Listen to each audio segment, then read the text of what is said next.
My name is Bryan Stevenson, and I'm a lawyer, an advocate, and an activist for ending mass incarceration and creating racial justice in America. Racial justice in America. Creating racial justice in America.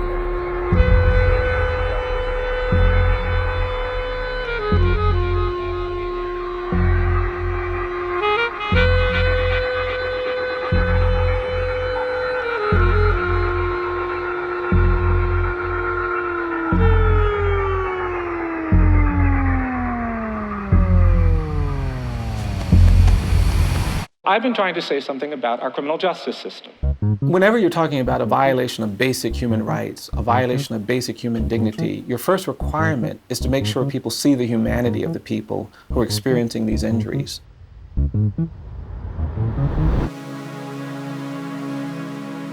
this country, we don't talk about slavery, we don't talk about lynching, we don't talk about segregation, and we don't want to talk about racial bias in our criminal justice system. If we're serious about correcting the imbalance created by decades of inequality and injustice, we have to do more than just be silent. I've been trying to say something about criminal justice system. Say something about criminal justice.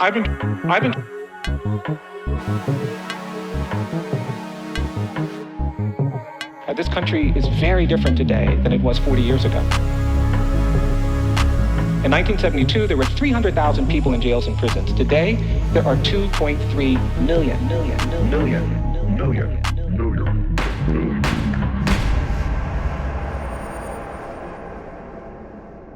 The United States now has the highest rate of incarceration in the world. We have 7 million people on probation and parole, and mass incarceration has fundamentally changed our world. In poor communities and communities of color, there is this despair, there is this hopelessness that is being shaped by these outcomes. 1 out of 3 black men between the ages of 18 and 30 is in jail, in prison, on probation, or parole. 1 out of 3 black prison, probation, parole. I've been trying to say something about our criminal justice system.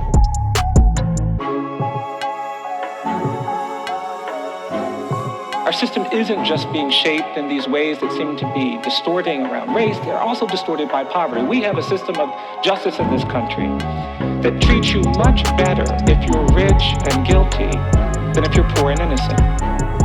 The opposite of poverty is not wealth. The opposite of poverty is justice.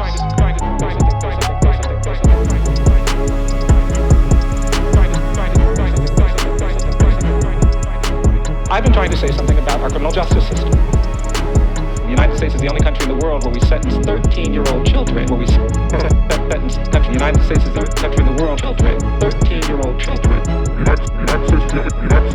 The United States is the only country in the world where we sentence 13-year-old children to die in prison. We have life imprisonment without parole for kids in this country.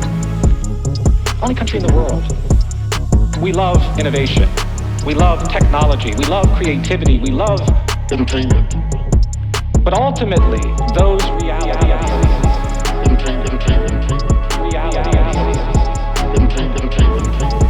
are shadowed by suffering, abuse, degradation, marginalization. And for me, it becomes necessary to integrate the two. Because ultimately, we are talking about the need to be more hopeful, more committed, more dedicated to the basic challenges of living in a complex world. For me, that means spending time thinking and talking about the poor, the disadvantaged. I've come to understand and to believe that each of us is more than the worst thing we've ever done.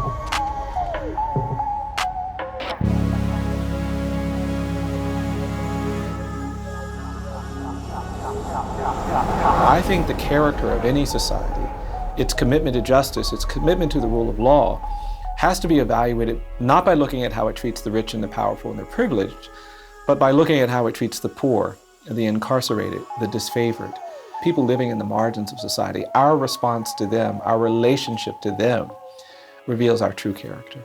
I think there's something better waiting for people in this country than what we've experienced. There's something more genuinely free, more genuinely equal, more genuinely just than what we've experienced in this country. And if we desire it and we struggle for it, we can achieve it.